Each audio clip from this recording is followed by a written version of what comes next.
विद्यालय में बैठ करके पाठ करना, बिल्व के वन में बैठ करके पाठ करने का विशेष महात्म्य है। इसमें पहले भगवान शिव ने इसको बहुत बृहद रूप में प्रस्तुत किया था।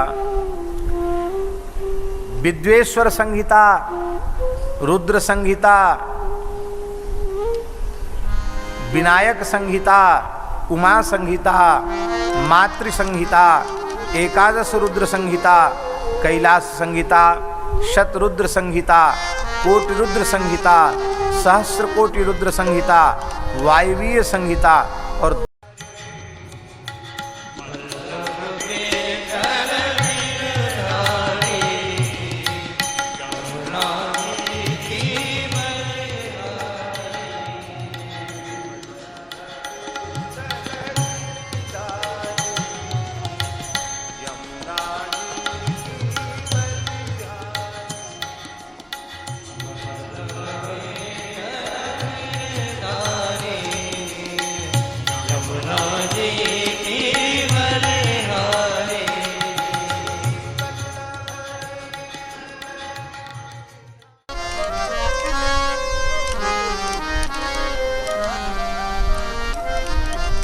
तब तक भगवान शिव के मंगलमय स्वरूप का बोध जीवों को नहीं हो सकेगा जब तक वे शिव पुराण का श्रद्धा पूर्वक श्रवण नहीं करेंगे।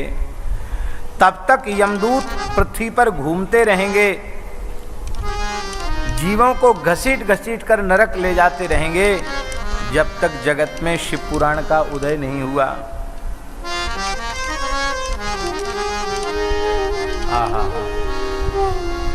कई श्लोक हैं पुराण की महिमा के।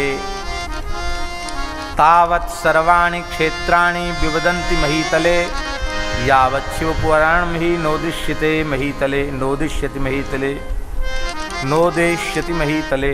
तावत् सर्वाणि पीठानि विवदन्ते महीतले यावत् शिव पुराणं हि नोदिष्यति महीतले। तावत् सर्वाणि दानानि विवदन्ते महीतले यावत् शिव पुराणं हि नोदिष्यति महीतले।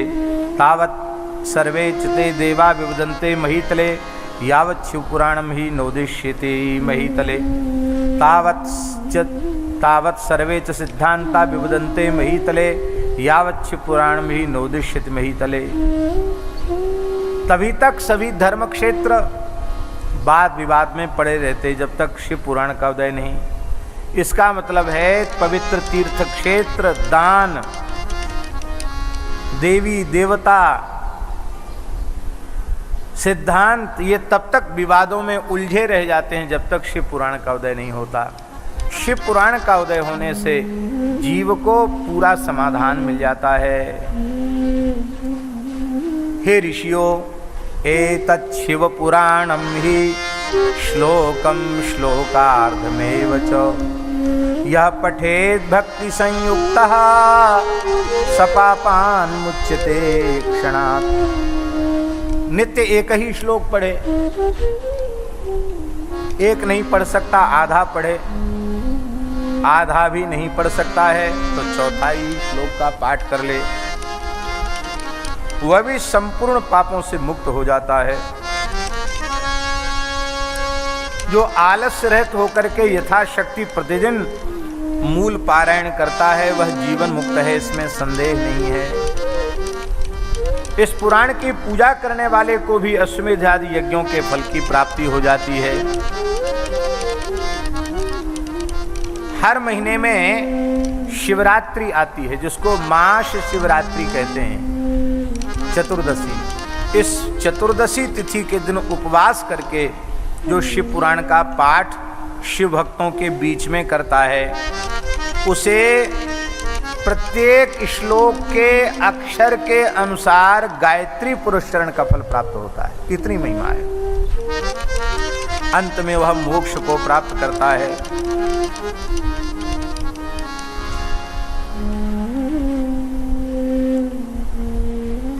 सूर्य ग्रहण में, तीर्थों में इसके पाठ का विशेष महात्म्य है। और हम लोग तो गौशाला में बैठे हैं, यहाँ तो किया गया कोई भी शुभ कर्म अनंत गुणित फल देने वाला हो जाता है।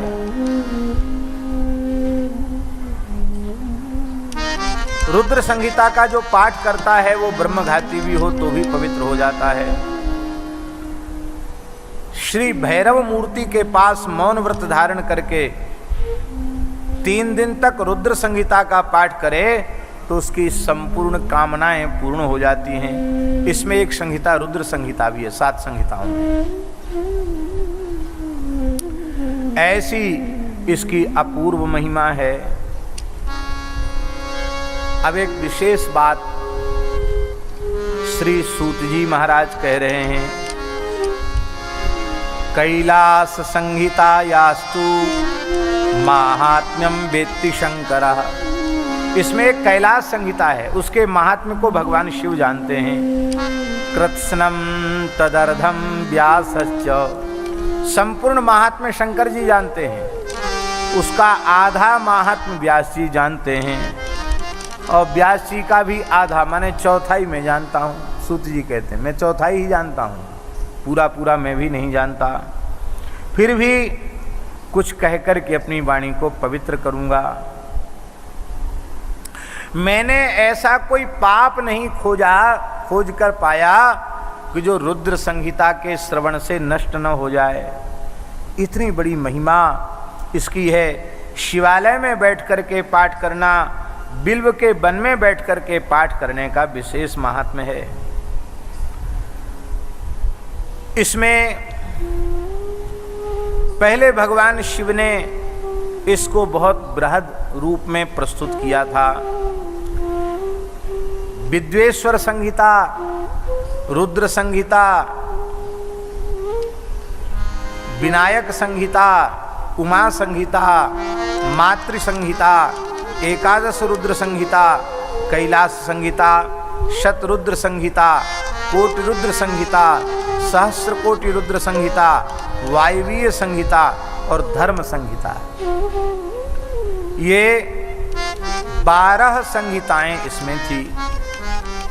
विद्वेश्वर संहिता में 10,000 श्लोक, रुद्र संहिता, विनायक संहिता, उमा संहिता, मातृ संहिता में प्रत्येक में 8-8 हजार श्लोक, एकादश रुद्र संहिता में 13,000 श्लोक, कैलाश संहिता में 6,000, शतरुद्र संहिता में 3,000, कोटि रुद्र संहिता में 9,000, सहस्र कोटि रुद्र संहिता में 11,000, वायवीय संहिता में 4,000, धर्म संहिता में 12,000। और इस प्रकार से 12 संहिताओं की श्लोक संख्या जोड़ने पर 1,00,000 हो जाती है। 1,00,000 श्लोकों में महापुराण शिव पुराण पहले प्रकट भगवान शिव ने किया था। और इसी 1,00,000 श्लोकों वाले पुराण का ज्ञान शंकर जी ने स्वयं व्यास जी को प्रदान किया था।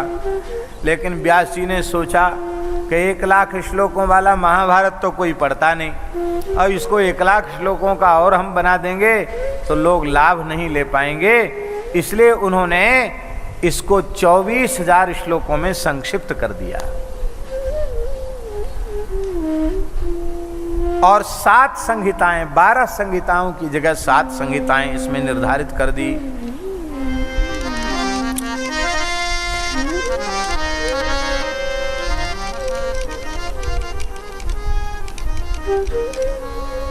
संपूर्ण इतिहास और पुराण उसको सृष्टि के आरंभ में भगवान शिव ने 100 करोड़ श्लोकों में प्रकट किया था, किंतु भगवान व्यास ने उसके 18 हिस्से कर दिए और उसको 4,00,000 श्लोकों में निबद्ध कर दिया, जो 18 पुराणों की श्लोक संख्या है।